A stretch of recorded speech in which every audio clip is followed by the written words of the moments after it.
Well, hello everybody. It was really weird. I'm watching my stream and it did not have my OBS virtual camera showing the countdown. So you just got a brown background, like a leatherette background, which is really kind of cool. I am really happy to have on skipping lunch, and we're actually pretty close to skipping lunch, although we're a little early, so it's more like skipping brunch today. But friend of the channel, he is a channel member, so really thankful for that. Also, regular presence on the DM Tales Discord, and a really fun game designer. But I'm really excited to have Jason Campbell come on today. So I'm going to bring Jason on right now out of Green Room so we can talk to each other again. How you doing today? Hey, how you doing, Wes? Hey, everybody. I am doing great. And I put the link up to the project, which we will talk about in a little bit. Thank you very much. So it's down there. And I'm still getting used to this whole light stream type thing. It is really cool, and they're doing some updates for it, so hopefully it'll even get a little bit better. But for the price, it's been really fun to have. Anyway, want to do a couple stuff. So this is your return visit to Skipping Lunch. You've been on this before. It is, yeah. And we did do some get to know you questions last time, but instead of redoing the things, we're going to go a whole different route of folks getting to know you. So if you prepared from the last questions, I'm now throwing you a curveball. Right, so this here's is me being completely unprepared. Okay. Yes, there are no notes. For the audience. You are off in the woods right now. So there is a basic set of polyhedral dice. Which one is your favorite? Okay, so I'll assume we have. This is going to be tired now. If you had asked me a year ago, I would have said the D12. Okay. Only because the usual reasons, we never use it. Blah blah blah. It's also cool. But now that we have systems that have taken that up and ran with it and said, let's use the D12, it's not as original a thought. Gotcha. I don't actually have a preference, except I hate the D10. You hate the D10. It's not a platonic solid. It's not supposed to be there. Oh, yes, it is. If we didn't have to roll percentile dice, we wouldn't have invented this thing. Well, I mean, the D10 damage is kind of nice to have, but I get it. It is not a pure platonic solid. So what do you do with the Monty Python games that like add like the D16 to just make you twitch? Oh yeah. DCC that uses all the D30s and stuff. Yeah, like a D30. Not I don't even own that one. I'm like, no. No. I want my poly. Although my pure polyhedrals. You know, at this point, I'm a forever GM, and most of the time I'm running player-facing stuff, so I don't actually roll that many dice. But yep, so I don't complain too loudly. But since you asked, and the D12 is really the correct answer, because it's also the die that you can use as an improvised weapon to hit someone, because those suckers are heavy. Also, here's one that is specifically for you from conversations that we've had on the DM Tales Discord. You have to choose one: serif or sans serif fonts. Well, I think you know why I can't, but since you made me, You can't speak. I know you can't say a specific one, but what is? I'll choose sans. Sans serif. Okay, there you go. You're the digital man. If you've been on the DM Tales Discord at all, we have had some absolutely amazing conversations about fonts where we just nerd out, which is kind of fun. I've been in some aspect of font design and development since 1997, so I can't not nerd out about it at this point. It's a lot of fun. Like I'm ready to start. I counted up all the projects I've worked on. There's probably more sans than serif, so I have to go that way. And sans serifs are kind of going through this renaissance right now. They're really getting popular. And I'll thank you to my ear trumpet has been struck by lightning. That is his actual name for giving out a gift membership to one Hector Martinez. So thank you so much. Nice. So also, you need to leave home fast, which I was a little skittish to do this because this actually happened to Jorben from Elder Goblin Games. But you have to leave home fast for no particular reason. Maybe you just got called out to run a game really quick. You cannot pick your own games. What 2 TTRPG books are you taking with you? I gave you 2. You don't have to pick one, but what 2? All right, so I'm doing it to run a game, so it's not like the DM advice, right? Right. Okay, if I have to pick two, well, I can cheat here. If I have to pick two, it's going to be easy D6. Good choice. And then I'm going to grab from the shelf any of the Kids On series. So I don't care if it's Kids on Bikes or Kids on Brooms or just any Kids On. Okay. Interesting. It's a little bit of a cheat because I don't need a book to run Cypher anymore. I've done it plenty of times with just out of my head. I totally understand. I mean, Cypher is so easy to run. Like, yeah, fine. This is 4 points of damage, and it's a level 4 creature. Have fun. We're off. But no, that's great. And the Kids On's a nice choice. I have to go back and revisit them. The first time I did Kids on Bikes, the review, I wasn't quite comprehending the style of play. So I want to go back. I want to get the second edition of Kids on Bikes and actually revisit it to do it. It's an interesting system. Yeah, all the exploding dice. Now that I have a chance to explain. So easy D6, I could run anything, just improving. So since you didn't give me any time, if I have to just make up something on the fly, easy D6 is going to help me a lot. Oh, yeah. Like I love Blades in the Dark, but and that's also no prep, but it's a little more complicated. I could throw people into easy D6, explain it in about 5 minutes and go. Just riff, yeah. Yep. An index card is similar too. Index card RPG could do that. Yeah, index card is right up there too. I think I prefer easy D6 over index card. It's not say a bad thing about index card RPG, but I love them both, but I lean into easy D6 just for a few, I don't know, tweaky reasons. But there's a lot of great stuff in it. Even if you never actually ran index card, you should read it. It's really, there's some cool great stuff in there. Yeah. Really cool stuff. All right. So you already revealed what your day job is. So you've given me you've taken away my ability to ask that question. I just think it's cool. No, you can ask fonts. What is your day job?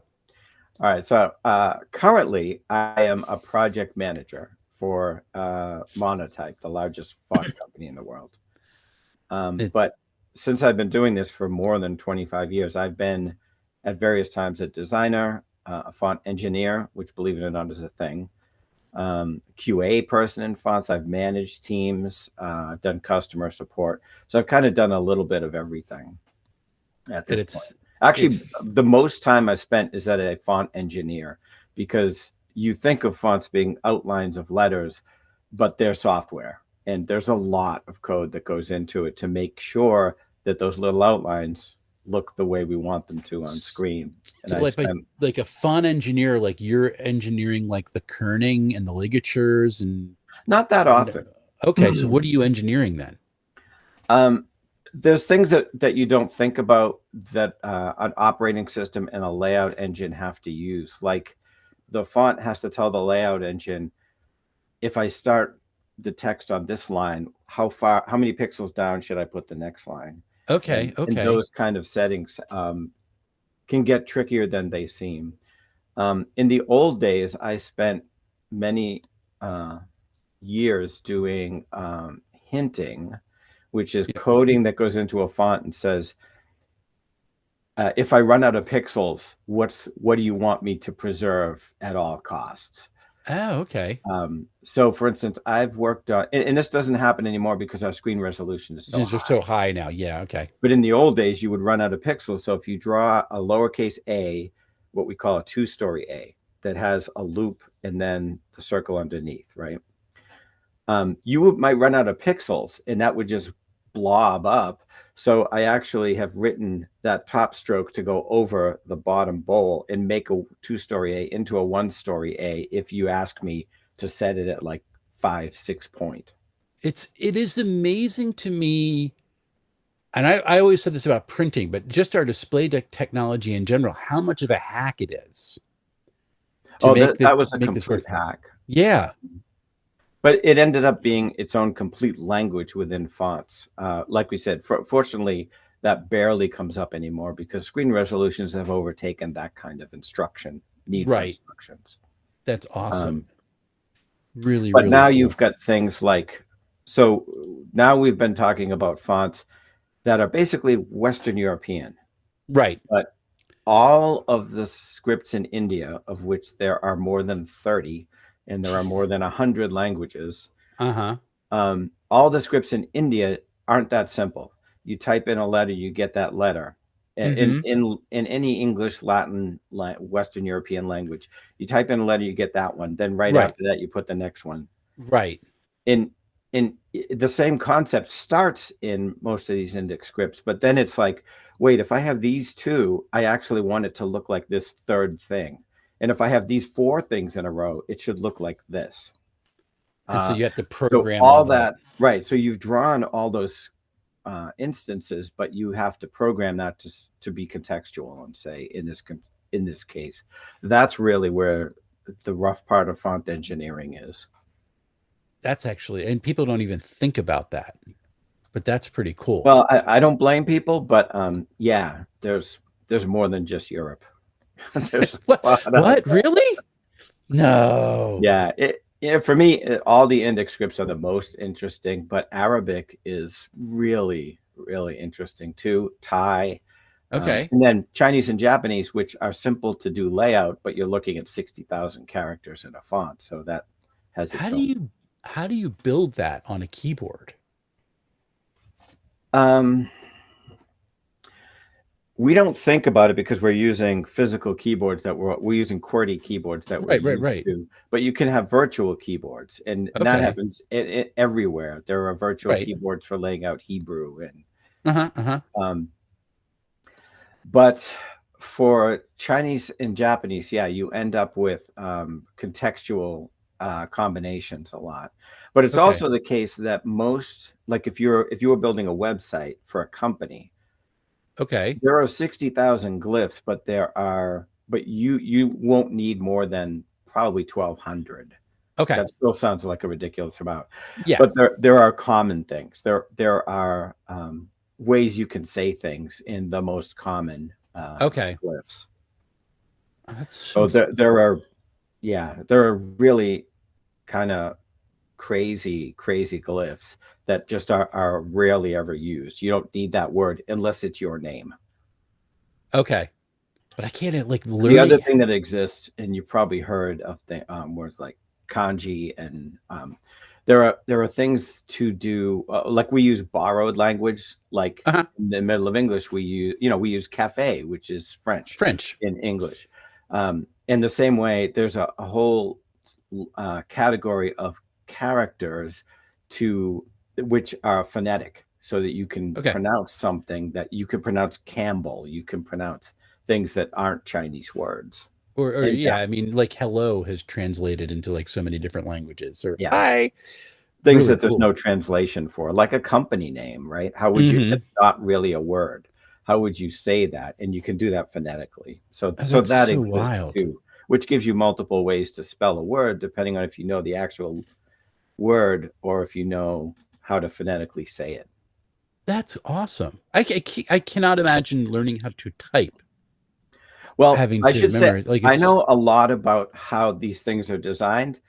I can't speak anything but English. Maybe I could order in French. That's the closest I could come. But I don't read any. I don't read Hindi. I don't read. But you just know how they're engineered.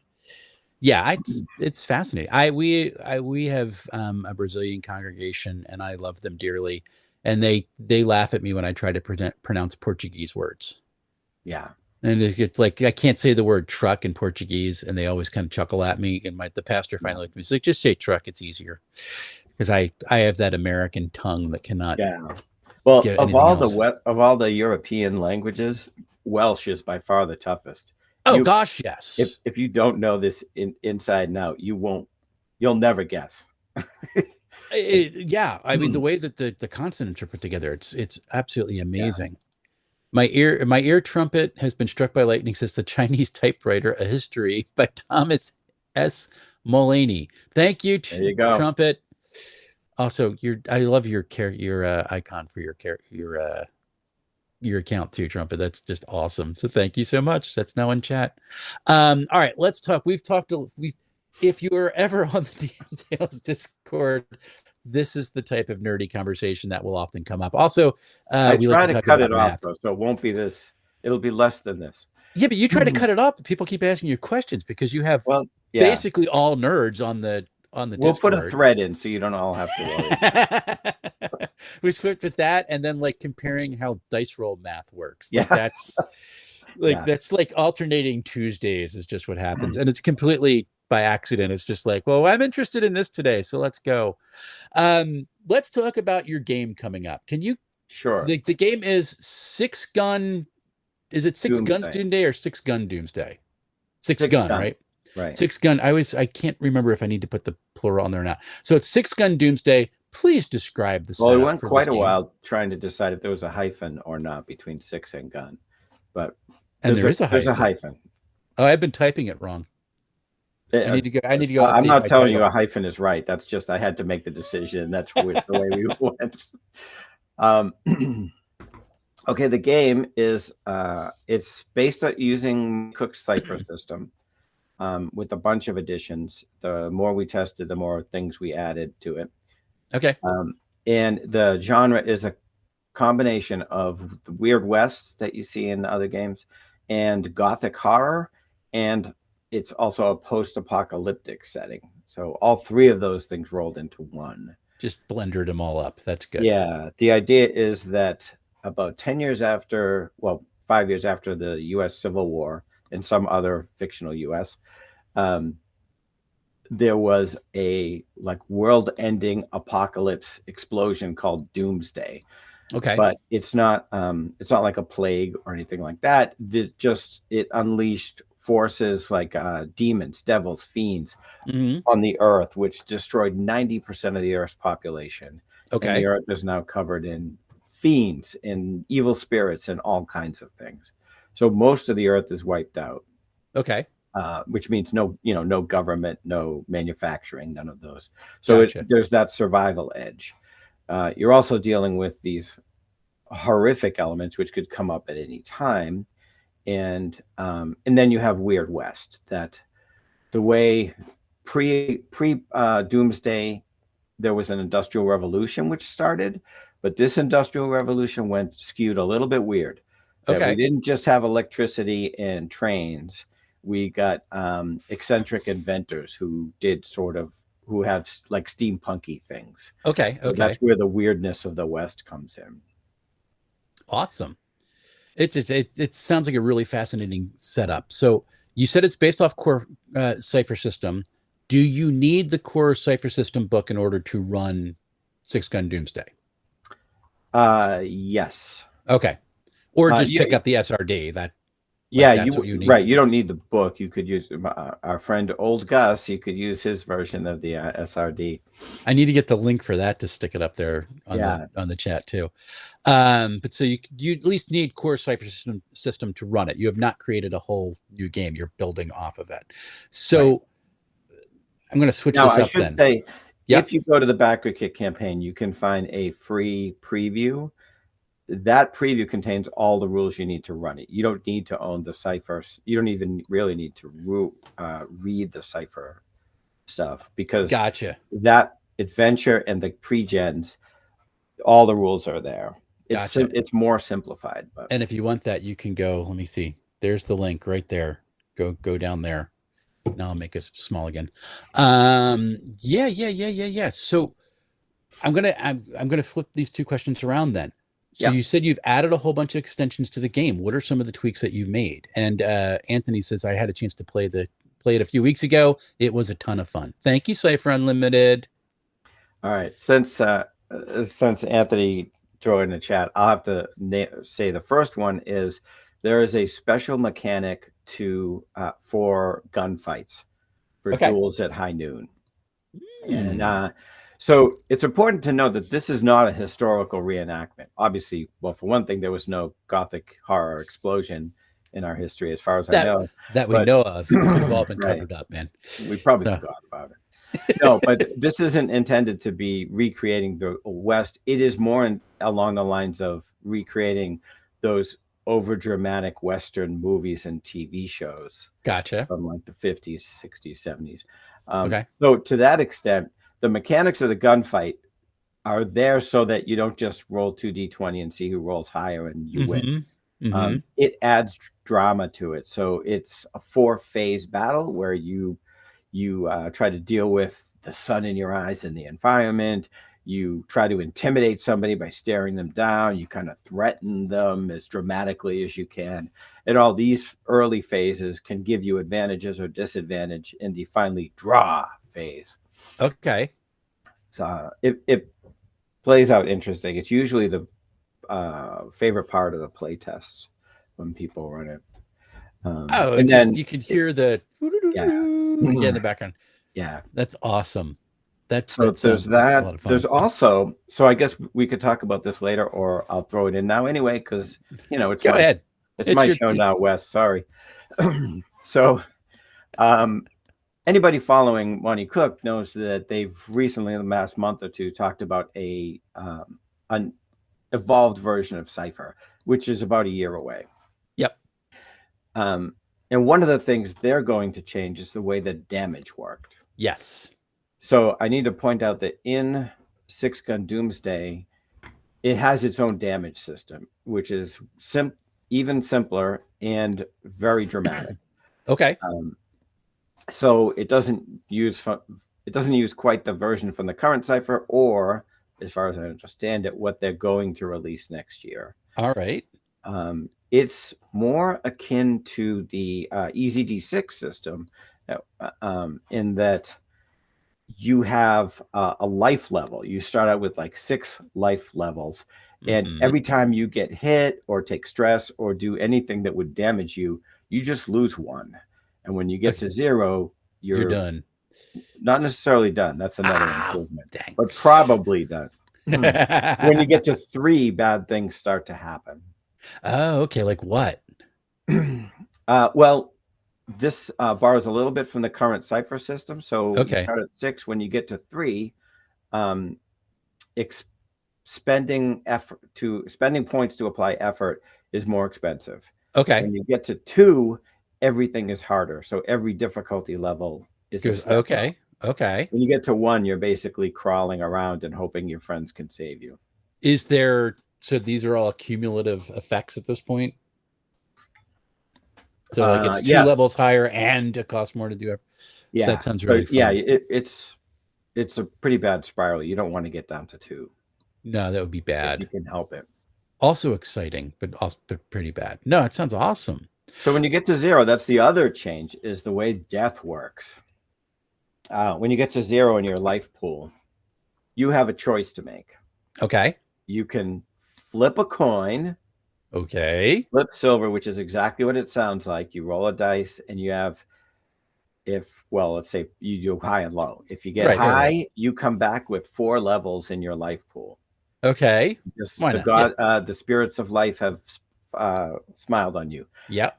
If you get low, that's it. Your character's gone. Gotcha. The others you can make is lean into evil spirits and ask them for help.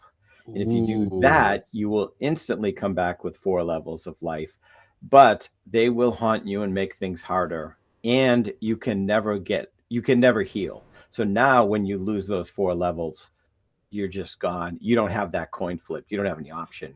Oh, wow. The devil takes your soul. Okay. So those are the changes, which I guess kind of leads me. I know now I'm superseding Wes's questions, but no, I'm fine. This is it. The core lore of 6-Gun is that these evil forces that destroyed the war are the work of the spirits of doom. Okay. And there are still some forces out there that are kind of pulling for humanity. Okay. Which we call the spirits of life. Okay. So this is the constant struggle out there and within. So when you flip that coin, it's asking the spirits of life to help you and hoping the spirits of doom don't snatch the coin out of the air and say, I don't think so. It's a really cool narrative mechanic. I like everything about that. So you're running off the Cypher system. So you're still using the I am an adjective, noun, who verbs. Yes. Did you create your own set of those things for this game? Or are you still working off of more core Cypher? A little bit. Okay. So to start with, you still have a descriptor, a type, and a focus. That's the adjective, noun, and verb for folks who Yeah, are not some of into the lingo. the focuses are westernized, so Okay. there's some of that, and there's new abilities to go with those kind of Yeah. things. Yep. But there are two new descriptors Okay. to go along with the lore I just mentioned. One of the descriptors is you were somehow touched by these fiends at Doomsday, and Okay. you get some powers from them, but you're also struggling against this, Okay. this little tinge of evil in you. Gotcha. The other descriptor is the opposite. You were one of these fiends who was released on the earth, but somehow the hope in humanity has infected you a little bit, and you're trying to become a good creature and make up for yourself. Oh, So that's you have cool. that internal struggle, but it's kind of the opposite of what the other. So in that case, are you more like a spirit that's possessed a human, or are you a non-human character? You are a non-human character. Okay. The role-playing wise, it is entirely up to you. Every time somebody's played one of these in our playtest, Uh-huh. I've let the player define it. Do you Okay. have horns and a tail? Are you red? Or do you look exactly like a human? You're just You're just dealing with this thing internally. And it could be anywhere I've got else. some issues I'm dealing with. Okay, Yeah. good. So those are two new descriptors. There are also two new flavors. Okay.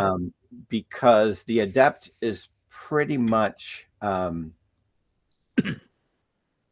the adept is more like that could be like a shaman, a priest, somebody who's in touch with the spirits of good. Yeah. So one of the flavors is tinkerer to account for the No industrialization. You have to rebuild yeah, stuff. to Yeah. account for all the weird inventions that are just Yeah. floating around. Yeah. And That's then kind of there's cool. also the believer, which would account for somebody who maybe is a warrior type, but they're still strong with these spirits of hope. So they get a little bit of both Okay. types of Were you ability. tempted to try to create your own types for this setting? No. Okay. The types worked for me, and we did use all four, by the way, because Okay. some of the Monte Cook IPs only use three. Right. We did use all four.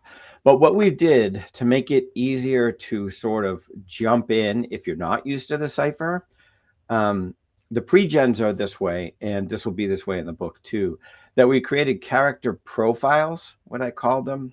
Okay.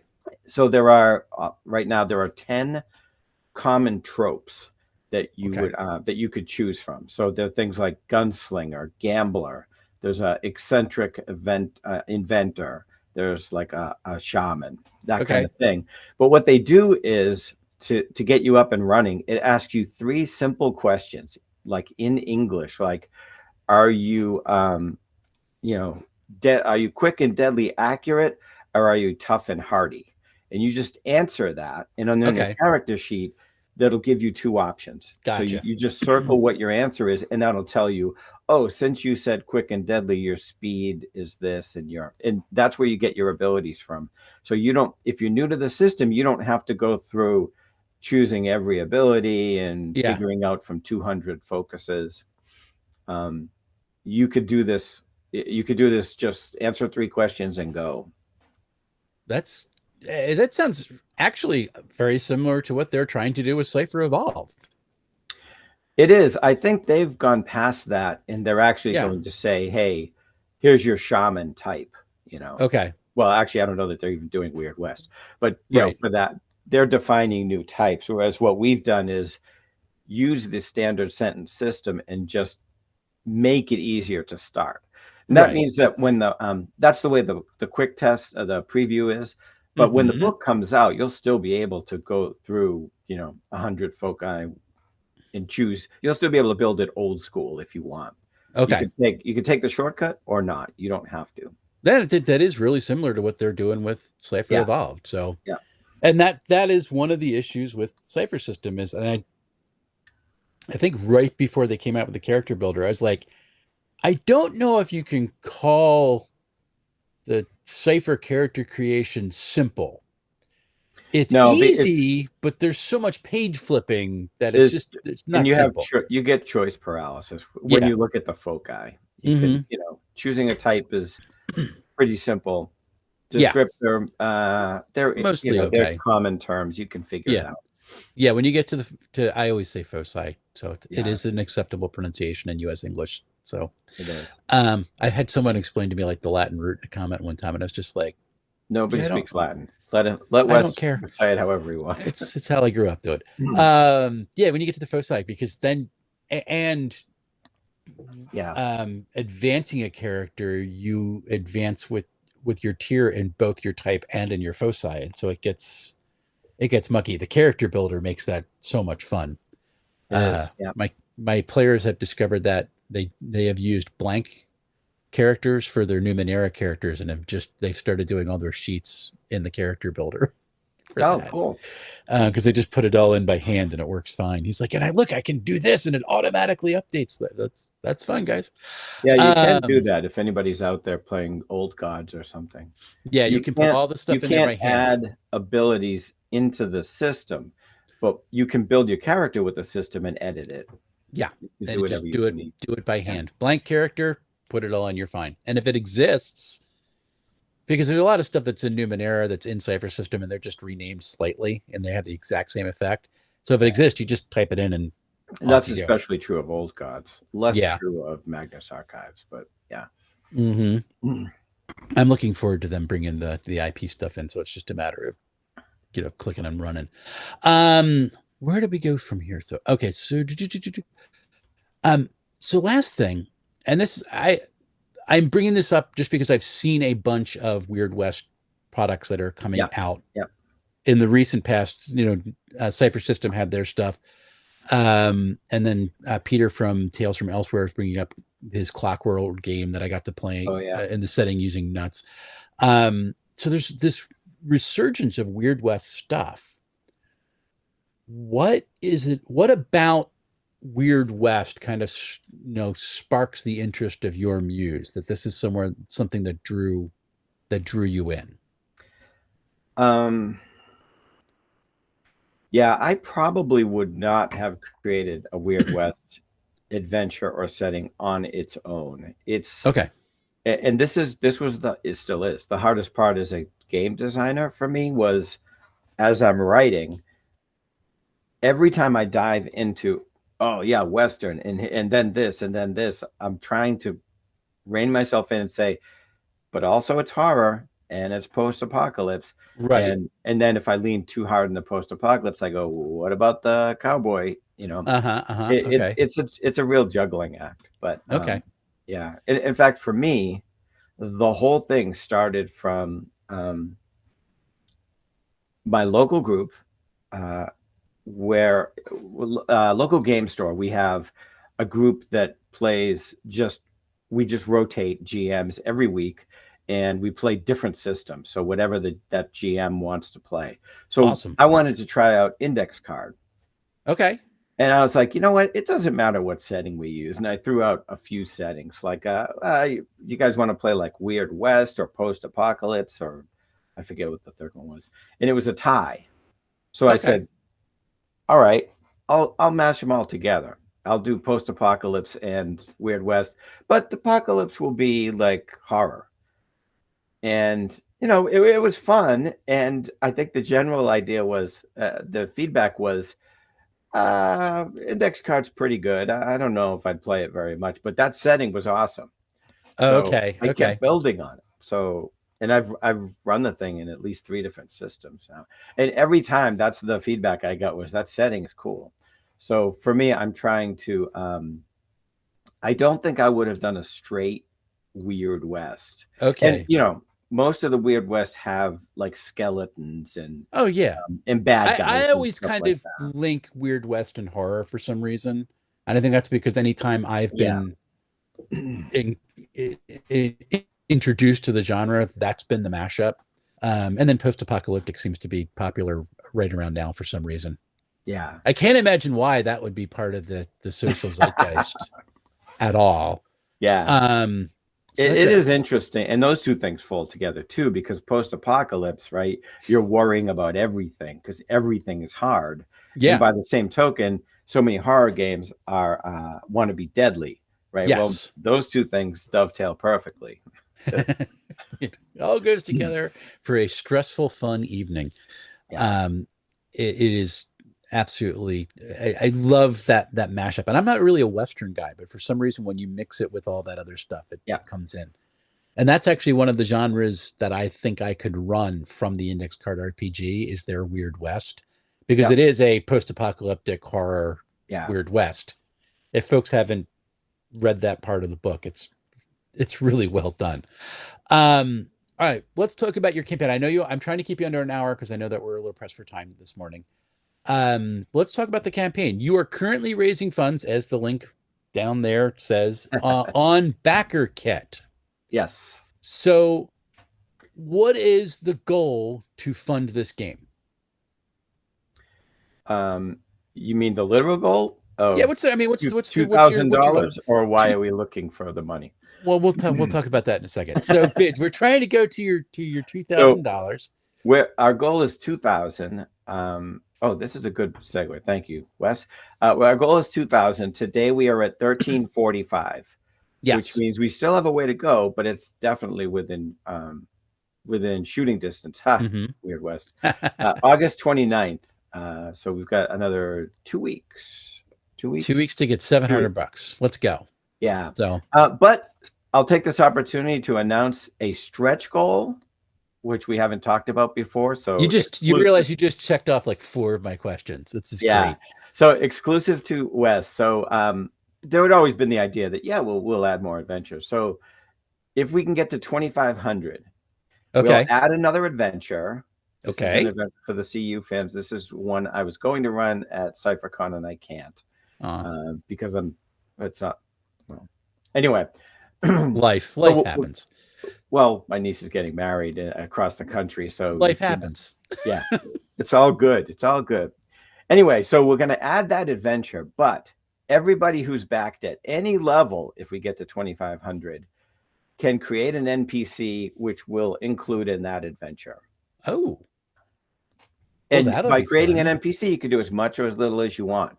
You could just describe them in a couple of sentences. You could build a whole stat block, however much you want to get involved, and we'll work that's adventure around all these NPCs. So 2,500. So you need to raise 12, basically 1,000, right? $1,200. You're at 1,300 right now. Yeah. Okay. You could 2 weeks. Let's do this. I want to make an NPC. I am a backer. So I want to make an NPC. I got ideas, which is awesome. What are these funds being used for to bring this game out? So fortunately, I did all the writing. Obviously, you can hear me talk about it. But fortunately, in my other lives, like a million years ago when I was in college, I studied visual design with a concentration in illustration. So I've been able to do all the layout myself. And so far, all the artwork myself. Oh, that's awesome. Yeah.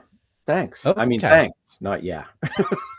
Yeah. No, it's totally awesome that you're able to, and it cuts down on your thing expenses. I'm not sure about is editing. I don't want to just put it out there. Obviously we've been playtesting a lot and we'll do a lot later, but it doesn't give you a good editor who can say this part doesn't make sense. This part is too much. Gotcha. And I am a middle-aged white guy and writing about a story that takes place right after slavery was made illegal and during a period of Western expansion. I wanted to make sure I'm not accidentally saying things I didn't mean. Yeah. So I am very fortunate in that I managed to get Alpha Dean from Cypher Unlimited to be my editor for me, who happens to be a great writer. So yeah, it's been really great. Dean's awesome. Cypher Unlimited, which is really good. And Swords and Stones is here. Good morning, folks. Also, when Anthony did comment that he needs to use the character builder more, and I think anybody who uses Cypher system just should go into the character builder and just go nuts. Yeah, I think I'd made like 60 characters just for fun. Yeah. No, this So is good. Nothing to say against the people who love Foundry, because I know Marco and the guys have done tons of work, and that's a great system. But for me, if you can run a Cypher that can use the character builder, you can run a game just on Discord. I don't even use VTTs most of the time. no, the couple times that we did a stream, I did a live stream and we just used Cypher or the Foundry just for the dice roller. Yeah, if you're streaming is a different question, right? Yeah. What works best for you. And I love, like, they have it set up to where you can like put in all the mods and stuff, but to me it slows things down to have to, like, I gotta click this and do this and just be like, okay, listen, you're rolling it against a level 3, roll the dice. Because I'm faster doing that modification in my head. Having said that, if you like the bells and whistles, the Foundry module for Cypher system is really good. Yeah. So and there's different levels that you can play. Ketup did a whole thing on it, which is, and by the way, Monte Cook didn't sponsor this, but part of what they're doing in the next Cypher will include much stronger VTT support. Yes. What I like now is that you can actually take a character builder thing and export it for Foundry. And I hope that does not go away, because I think that's like a chef's kiss thing. I wish I could do it the other direction, but who knows? So that's what we got. You talked about your stretch goals, and the goals for that we don't want to be doing, especially going into the West and westward expansion. The cultural issues that you get, particularly when from the genre you're bringing or drawing from, of those Westerns. There's a lot of stuff that's like, right. I'm not going to, specifically write something that's, hateful or something. Right. Like that. It's just the accidental language that you don't even know you're using. Yeah, it's all subconscious. So, hey, can you maybe, sure, let's change that sentence there. When do you expect that rewards are going to ship? And how are rewards being shipped?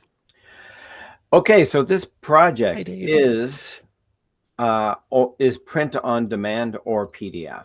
Okay. Which means that the rewards for printed products will be essentially be like a gift card for a drive-through, which you can then fulfill.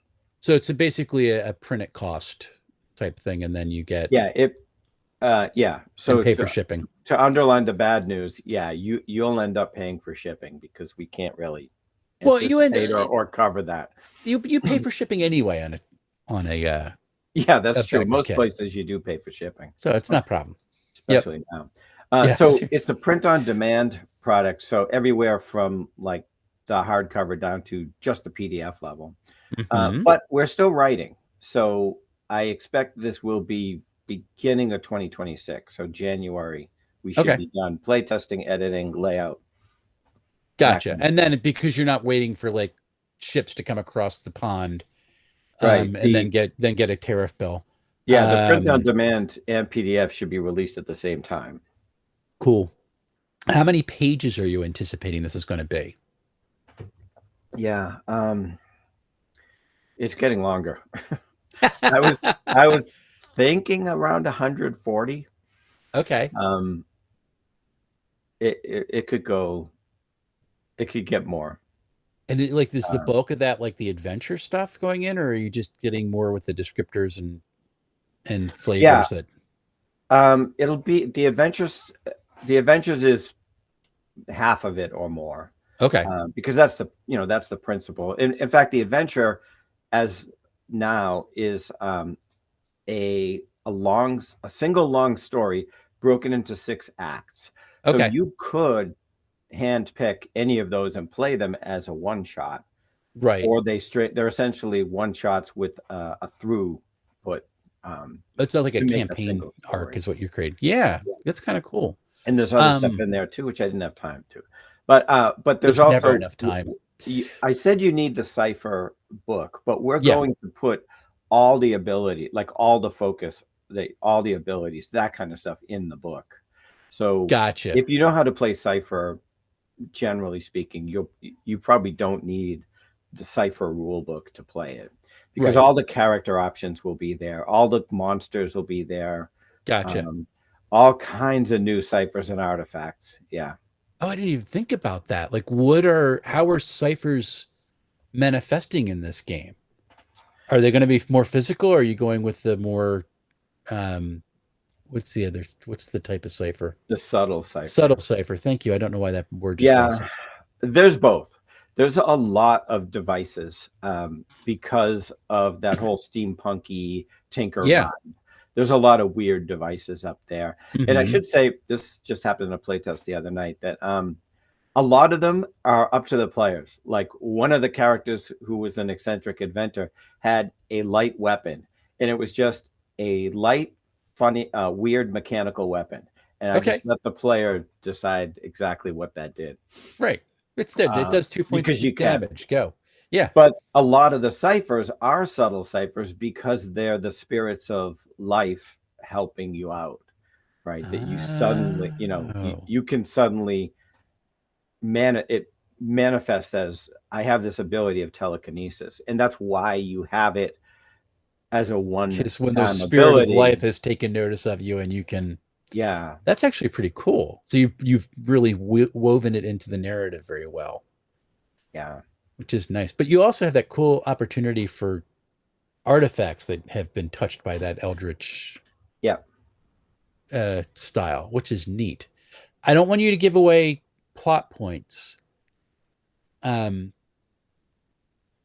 in your adventure arc, like, what's the general hook that draws people on it? That's one thing I didn't I didn't talk about yet.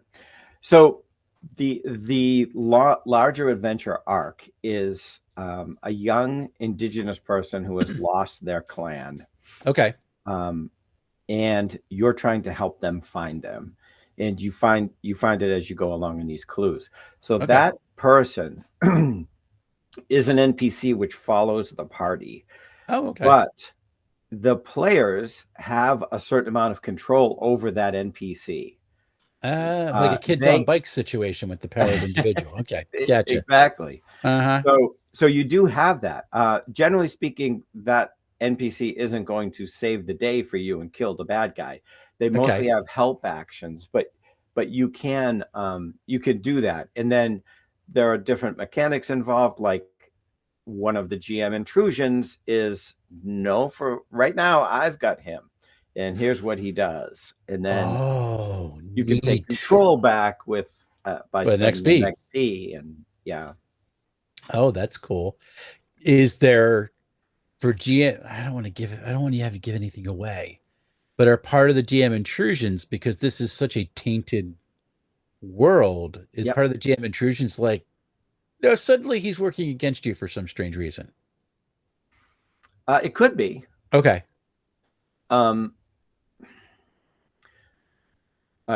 is going to take us off on a tangent, so I'll just mention it briefly. Mike Shea just published or republished an article on this, the Betrayer NPC. Okay. And what a bad idea it is. Really? So I think the short answer to that is, the spirits, you might have a GM intrusion where the spirits of doom influence this character. Yes, okay. But to have him secretly be the devil at the end. Oh no, yeah, I wouldn't go. Isn't a great idea. No, because you want to have empathy for the character still. Yeah, but to have, we could talk about that, but it's probably a whole discussion in itself. We'll bring it over on the Discord. Everybody join DM Tales and you be on the Discord. But yeah, I think that's. I'm just thinking from the fact that, like, for a moment, the spirits are using his depression at being cut off from his own people group, makes him lash out in a way that actually hurts the party. Like, not a direct, like, I'm going to attack you now, but like all of a sudden, like, no, I'm going to hit this, and landslide that my brain thought was going to save us is actually making it more difficult, type thing. Yeah, and because you can pull these out modularly, right?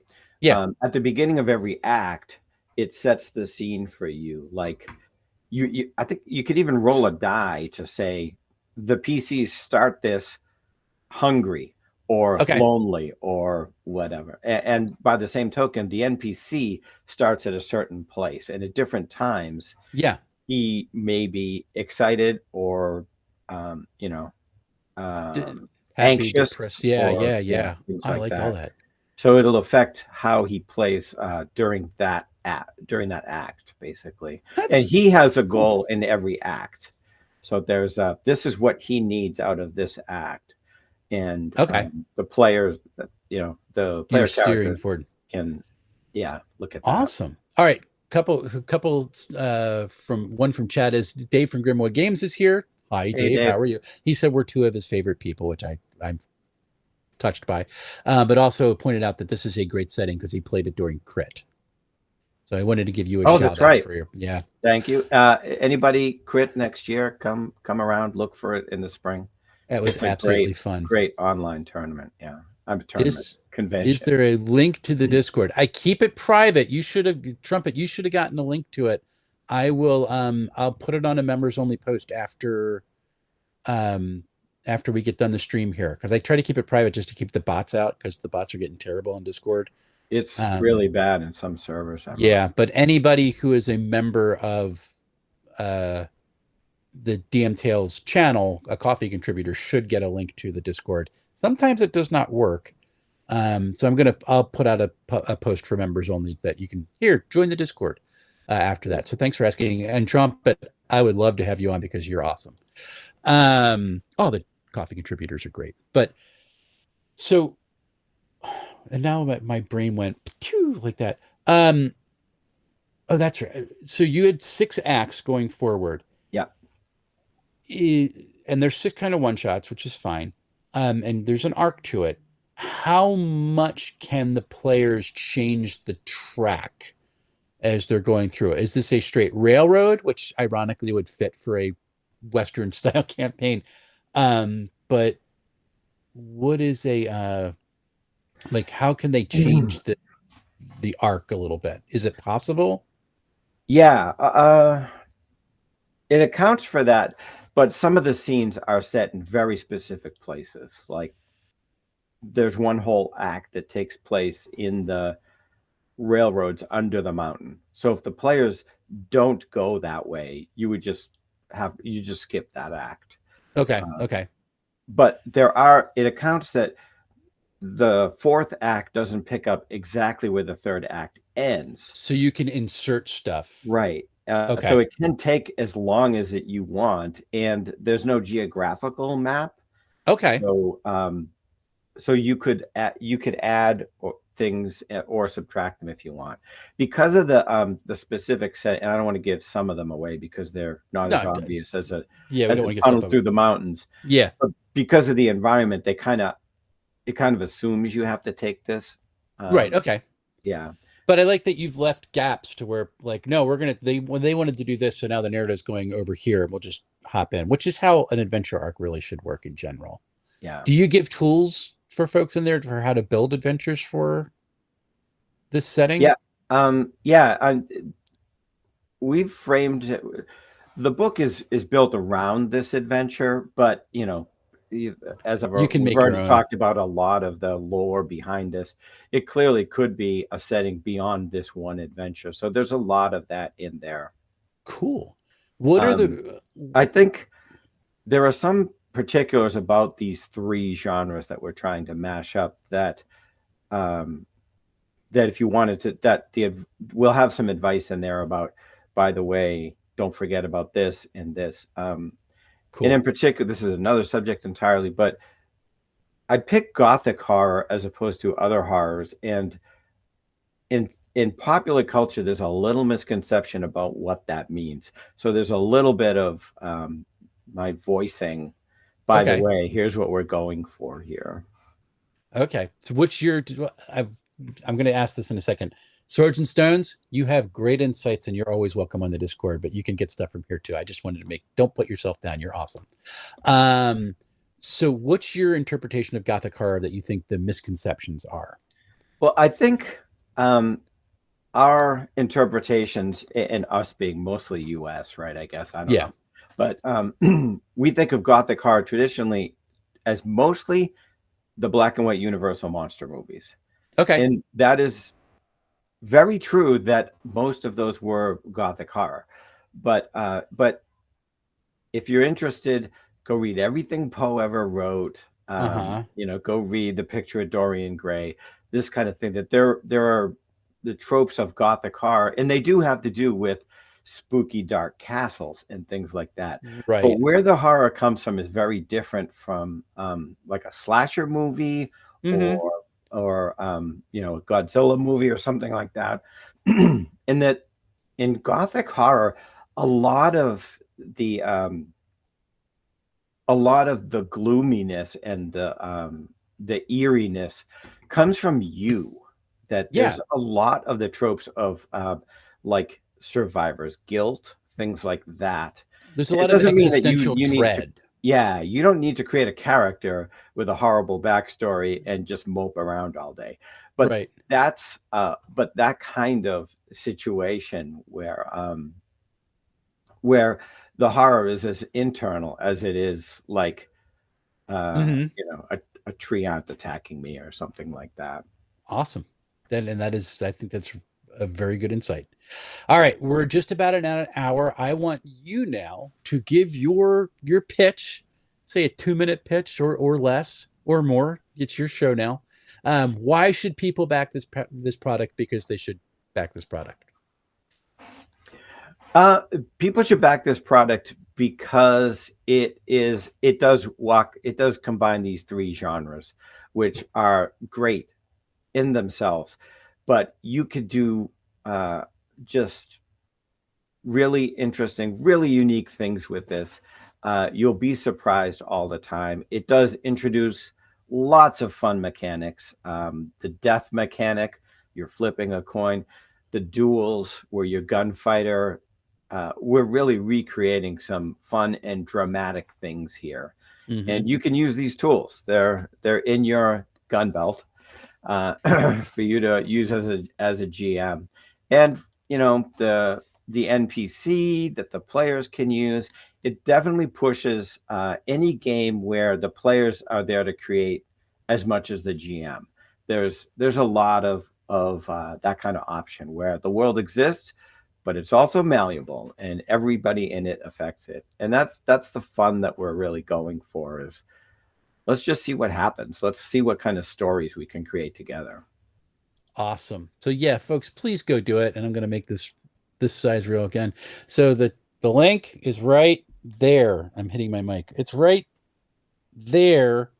Go there to back your kit and back Six Guns Doomsday, because it's really, really, really cool. And I am so glad that I could get Jason on to talk about it. So listen, thank you for everybody who is watching. Swords and Stone says, sounds like a cool system. I'm looking forward to checking it out. So hopefully you got another backer for that if he's not already backed it. And we're really excited. So I hope you make this goal. I hope you get to the stretch goal, because for completely selfish reasons, I want to make my NPC, which would be cool. And we haven't even talked about like what constitutes the remnants of civilization in here, which I think is going to be fun to explore at some point in the future. So we'll chat with that maybe on the Discord. Be great. But already really looking forward to it. Grimwood Games, Dave said he's already backed it. He can't wait. It's going to be a lot of fun. We'll have to play this at some point too. I do want to get into this world because it just sounds like fun. So I am going to end the stream. Please stick on for a little bit, because I'm just going to say goodbye to folks for this. And unfortunately with the setup, you won't be able to talk. I won't be able to hear you. But just stick around so I can say goodbye as I get the stream out here. And Kedhup is here. Hey Kedhup, how you doing, man? And Kedhup and Dean has gotten another gift membership from Trumpet has been struck by lightning. So thanks Kedhup for showing up, man. So give me a second. I'll be right back with you. Let's see if I get to put the wrong person off. There we go, folks. Jason's one of my favorite people to chat with. I hope you got that. He's especially in the Discord is just a lot of fun to talk about nerd stuff. For the running threads go on for like an hour or hour less. Sometimes it lasts most of the day as people pop in and out. It's just a bunch of fun. He's got a great insights, really good designer. I hope you are able to go to this link and back Six Gun Doomsday and really help them get over the edge. It's really, really cool. And keep an eye out for it, because I know that Jason's going on other channels right now. They're doing play tests. They're doing their interviews. So stuff that I missed, you might get on Cypher Unlimited or other places that he's going to. So please check that out. Coming up on the channel, as I said, I am finishing up my reading Dreams and Machines, which is one of the coolest sets that I've read in a long time. And I do like 2D20. I'm not sure I like the implementation of it for the world, but I'll talk about that in the review. Ironbound is coming up, and then I got Star Trek Adventures over there. So I'm really looking forward to getting all of this and all this cool stuff that's coming in, and Six Gun Doomsday eventually when I do get it at the beginning of next year. So I am having so much fun, and thank you for watching. And until we see each other again, folks, happy playing, everyone.